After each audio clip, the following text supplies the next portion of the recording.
तो दोस्तों वैदिक कालिक में जो हम लोग कल पढ़े थे उसका कुछ भाग छूट गया था। तो वीडियो थोड़ा 4K क्वालिटी में रिकॉर्ड हो रहा था तो वो हो गया था अपलोड, बीच में वीडियो रिकॉर्डिंग रुक गया था। चलिए उसको आगे पढ़ते हैं। तो यहाँ पर पंचायती हम पढ़ लिए थे। पंचायत 3 भाग में था, समाज हमारा 4 भाग में था। और अब पढ़ेंगे यज्ञ।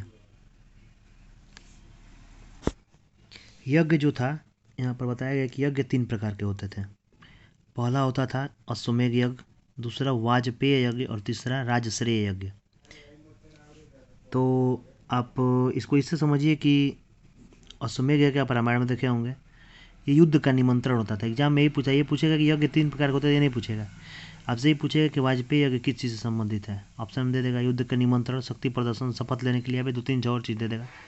इसमें से आपको सिलेक्ट करना होता था। तो अश्वमेध यज्ञ होता था, युद्ध का निमंत्रण होता था। वाजपेयी यज्ञ जो अभी भी होता है, शक्ति प्रदर्शन, 26 जनवरी को अभी भी होता है, और जो सारे हथियारों का प्रदर्शन किया जाता है। फिर तीसरा राजश्रेय यज्ञ होता है, शपथ लेने के लिए होता है, अभी भी होता है, सारे मतलब पूरे दुनिया में होता है यह। ठीक, ये चीज़ें मतलब होती हैं सारी, अभी तक पूरे दुनिया में भी हो रहा है इस समय भी। ये चीज़ें तो आप समझ गए होंगे। यज्ञ 3 प्रकार के हैं, कौन कौन सा है और कौन कौन सा अभी भी प्रचलन में है।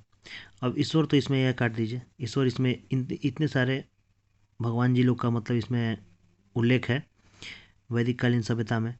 तो इसमें आप पढ़ेंगे श्री इंद्र जी हैं, जिनका 250 बार मतलब इसमें वो है उपासना हुई है।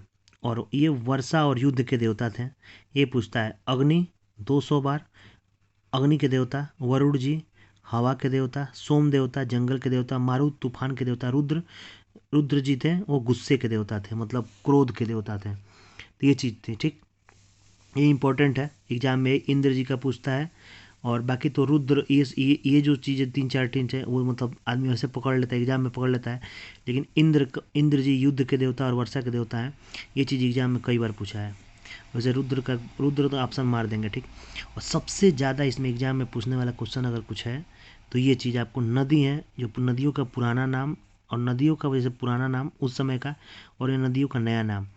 तो इसमें झेलम को वितस्ता नदी कहा जाता था। झेलम वितस्ता, झेलम वितस्ता, ये आपको याद रखना चाहिए। व्यास विपासा, व्यास विपासा, चिनाव अस्किनी, सतलज सतुद्री, रावी परुसनी, रावी परुसनी, सिंधु सिंध, सिंधु सिंध, गंडक सदानीरा, गंडक सदानीरा, सरस्वती घग्घर, सरस्वती घग्घर। तो इसमें झेलम का वितस्ता आपको 100% याद होगा।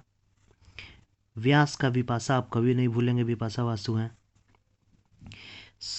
यहाँ पर सिंधु का सिंध कभी नहीं भूलेगा। गंडक, गंडक को सदा निरा इसलिए कहा था कि इस कभी सूखता नहीं है, किसी भी सन में सूखता नहीं है, कभी भी सूखता नहीं है, मतलब कहीं ना कहीं से पानी जरूर रहता है, क्योंकि ये पहाड़ों से आती है और इसमें हमेशा मतलब ऐसी जगह से आती है कि हमेशा सूखता नहीं है, इसलिए इसको सदा नीरा, हमेशा पानी से भरा हुआ। तो ये चीज़ें थी, इसको एकदम आपको एकदम रट लेना है। अगर आपको भूलता भी है 2 से 4 बार पढ़िए, स्क्रीनशॉट लीजिए, मतलब कुछ भी करिए, लेकिन इसको भूलिए मत।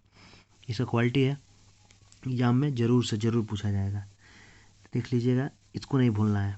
एक बार और दोहराइए, एक बार दोहराइए। झेलम को वितस्ता नदी कहा जाता है। व्यास विपासा, चिनाव अस्किनी, सतलज सतुद्री, रावी परुसनी, सिंधु सिंध, गंडक सदानीरा, सरस्वती घग्घर। चलिए ये चीज़ हो गया। अब कुछ इसमें दर्शन थे या फिर कुछ चीज़ें थी शिक्षा से जुड़ी हुई, और उसके लेखक या फिर उसके शुरुआत किसने की, मतलब ऐसे चीज़ थे। तो इसमें न्याय दर्शन, न्याय दर्शन गौतम ऋषि जी थे। सांख्य दर्शन कपिल मुनि, योग दर्शन पतंजलि, वैशेषिक कनाड जी।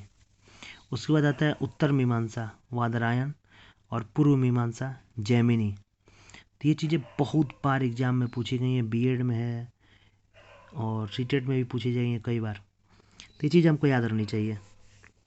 तो बाकी चीज़ छोटे छोटे एग्जामों के लिए वो था, लेकिन बड़े एग्जामों के लिए ये चीज़ आपको याद रखना चाहिए। अगर आप वीडियो में अगर कहीं भी अगर कोई आपको कोई प्रॉब्लम है तो आप कमेंट करके बता सकते हैं, उसके लिए सॉरी है। अगर कोई प्रॉब्लम होगा तो देख सकते हैं। ये दर्शन से जुड़ी चीज़ थी। अगर फिलोसफी आप पढ़ते हैं तो इसमें कहीं ना कहीं ये जरूर पूछा जाता था। ठीक, इसमें ये भी था कि वैदिक सभ्यता में खेती पर टैक्स लगा, जिसको वली कहा जाता था। वो बली नहीं, वो वली होता है। तो ये चीज़ें थी, इसको आप एक बार देख लीजिएगा, वीडियो को 1 से 2 बार पढ़ लीजिएगा। वैदिक कालीन सभ्यता का सबसे अच्छा मुझको यही लगा कि ऋग वैदिक काल में जो जातियों का बंटवारा नहीं था, और उत्तर वैदिक काल में सबसे बुरा चीज़ ये हुआ कि मतलब जाति का मतलब जाति कल्चर आ गया। तो कैसा लगा वीडियो जरूर कमेंट करके बताएं। पार्ट 2 वीडियो का था, पार्ट 1 देखने के लिए चैनल पे पार्ट 1 सर्च कर लीजिएगा, चैनल पर पहुंचिएगा और सर्च करिएगा वैदिक कालीन सभ्यता पार्ट 1। सर्च करेंगे तो आपको चैनल पर मिल जाएगा। और सबसे पहले चलिए, कोई बात नहीं, चैनल सब्सक्राइब करिए, वीडियो को शेयर करिए। धन्यवाद।